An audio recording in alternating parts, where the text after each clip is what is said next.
Добрый день, мои дорогие. Смотрите, у нас сегодня в программе Subaru Legacy B4 турбовая. Турбовая машинка 280 лошадиных сил на 2-литровом моторе. Честно говоря, я не понимаю, как они это вообще сделали. У меня была такая же, только не турбовая, обычный атмосфер, 180, ну то ли 170, то ли 180 лошадиных сил. Ехала она, будь здоров. Здесь 280. Полный привод, хочу обратить внимание. Все 4 колеса ведущие. В основном она едет на переднем. То есть, когда не требуется задний привод, когда вы просто едете по трассе, не вваливаете, то она в основном едет на переднем. Но когда вы начинаете давать больше газу, либо где-то застряли, подключается задний автоматически. Вот. Распределение крутящего где-то 60 спереди и 40 сзади. Плюс-минус. Может быть, чуть-чуть больше на переднем.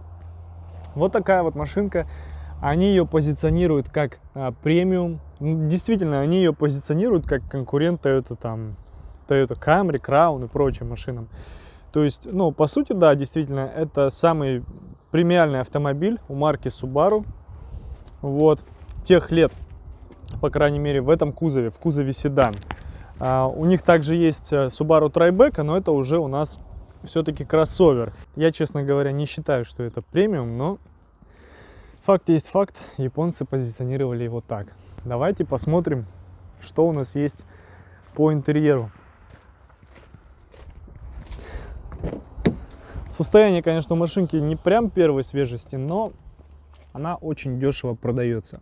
У нее, между прочим, сейчас посмотрим, сколько у нее пробег, но у нее, между прочим, серьезный пробег у этой машинки. Сейчас, где бы его найти? Ага. Сейчас. Ну 126 тысяч у машины пробег. Как бы для Subaru это состояние нормального, реально. Для реального пробега у меня была пробег 70 или 80, что-то вроде того. У меня тоже трескалась панель, это у них болячка, ну ничего с этим не сделаешь, как у многих марков, краунах и подобных японских машинах. Вот тут стирается у них защитный такой вот этот вот кожаный, я не знаю, как назвать, чехол для ручника. Сиденье, в принципе, норм. Сиденье у Subaru норм, вот именно у Legacy они не стираются, ничего, все четко как бы. Ну, остальное, в принципе, нормально. Больше ничего у них, кроме панели, особо не страдает. Ну, руль, да, руль, естественно, стирается. Ладно, эта машина турбовая, а я вам скажу, за такие деньги попробуйте, найдите мне аналог. Машина данная продается за 250 тысяч рублей. Да, то есть можете за 250 ее привезти конструктором, распилом, соответственно, там на Абхазию, как вы хотите. Вот за 250 тысяч найдите мне, пожалуйста, турбовый седан, который действительно валит 280 сил немало, еще и на полном приводе. Это реально очень интересный автомобиль, и тогда мы с вами поспорим, поговорим. А до тех пор давайте уважать Subaru. У них, конечно, вот что минус у них такой серьезный, у них все до боли просто, очень просто все. Ну, то есть прям здесь магнитола еще стоит какая-то более-менее, каррозерия. Кстати, почему-то в Subaru любят ставить каррозерию, вот именно пионеры, каррозерию. Вот родная у нас магнитола, диски, это климат у нас, как он там у нас. Вот так он у нас включается, просто крутилочку крутим и включается. Коробка здесь крутая. Переключая в спорт режим, мы можем прям не слабо повваливать, то есть на автоматическом режиме, то есть мы можем переключиться с автоматического режима на ручной. Друзья, почти на всех Subaru 4-ступка идет. Здесь вот такой джойстик, контроллер управления, насколько я помню, это управление турбинкой, то есть мы можем включить спорт режим, машинка будет более валящая, или обычный режим, то есть машинка будет, ну, такая более спокойная. Здесь S-Sport, хрен его знает. Кто ездил на такой машине, расскажите. Честно, я не успел изучить, что этот режим значит, и что такое Intelligent. Ну, по-моему, как-то я смотрел обзор, Intelligent это что-то типа вроде как стандартного режима. Sport Sharp это, видимо, супер, турбо это просто турбо, S-ка. Типа того, если прям совсем по-простому. Вот такой вот тахометр у нее. Тахометр красивый. Вот что-что, у Subaru тахометр бомба. Особенно нравится, как он включается. Вот смотрите, так раз, погас, вроде бы его как будто нету. Так, нажимаем кнопку, оп, чик. Все так прикольно, красиво.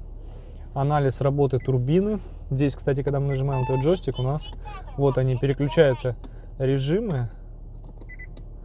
Вот сейчас, оп, где он? Вот, видите? То есть можно как бы попереключать и понять, то есть на какой уровень у вас машина встает, на такой прям быстрый или медленный. Вот. Прошу прощения за тавтологию. Здесь также есть подрулевые лепестки, очень удобные штуки. Ну, то есть на этой машине реально можно поваливать. Прям хочется на ней поехать куда-нибудь, прокатиться. По снегу, зимой, куда хотите, вообще без проблем на такой машине можно прям отправиться, покайфовать. Это я вам скажу на раз-два. Клиренс, конечно, какой-то пульт прикольный. Клиренс у нее не особо прям, я скажу, но тем не менее, это что такое интересно? Subaru. Скан какой-то. Это управление, видимо, родной магнитолой, да, скорее всего. Пультик, смотрите, вот Subaru какие молодцы. Пультик родной закидывают. Да, зимой, в принципе, можно, если клиренса хватит вам, она очень хорошо гребет. Я вот напомню, на поляну я ездил на летней резине, как бы по снегу она вообще забирается, карабкается без проблем совершенно. На зимке, я думаю, она будет творить чудеса. Это безрамочные двери. Это реально очень крутая вещь. Сейчас она заведется. Посмотрите. Вроде кажется фигней, но это очень удобно. Честно. Очень удобно. Когда вы закрываете дверь, вам нужно выйти, зайти. Это прям вообще топ. Топ, я вам скажу. Места в Subaru никогда не было прям гипер много, но для 4 человек проверено, его достаточно вполне. 5 будет, наверное, тесновато, но если только сзади сядет 2 взрослых и 1 ребенок. А так, в принципе, норм. Ну вот я сижу, да, колени у меня уперлись, но я сел за собой. Там было мне достаточно комфортно. То есть, если я чуть-чуть подвинусь, либо водитель будет поменьше, то, в принципе, места достаточно. Здесь у нас отдельное управление климатом, да, можно так сказать. И, в принципе, все. То есть, Subaru, она, вот одним словом, можно ее описать, это аскетичность. Аскетичность, простота, как бы все. Вот так. Здесь особо не скажешь. Это вам не Toyota. Но у нее есть свои приколы. Дальше.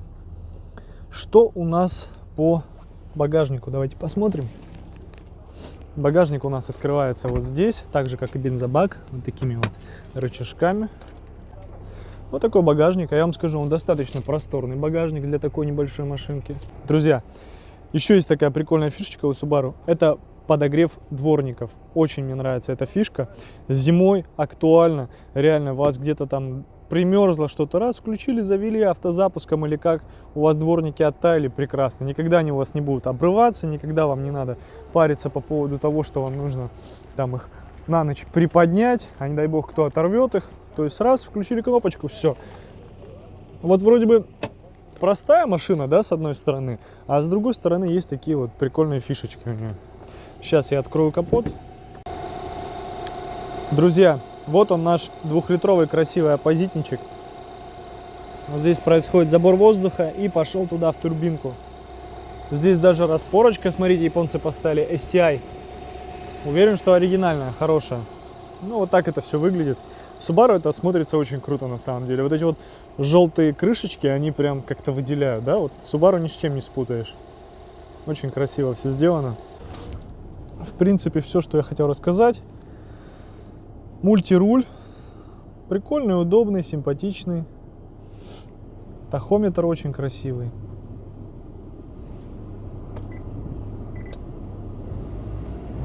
Давайте послушаем. Кстати, вот что интересное.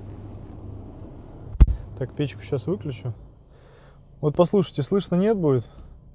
Блин, 280 сил. И не скажешь по звуку ведь.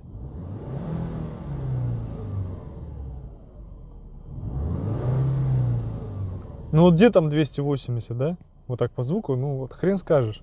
Турбина, а турбину даже вообще не слышно. Вот он, честно, не отличается от обычного атмосферного 2-литрового. Вот по звуку вообще разницы никакой. Ладно, друзья, надеюсь, вам обзор понравился. Вам понравилась Subaru. Становитесь Subaru водами. Мне кажется, это порой некоторым полезно пройти этот момент. Subaru классная машина. Я ее очень уважаю. Вот. В принципе, все. Ставьте лайк, подписывайтесь. Всем привет, пока.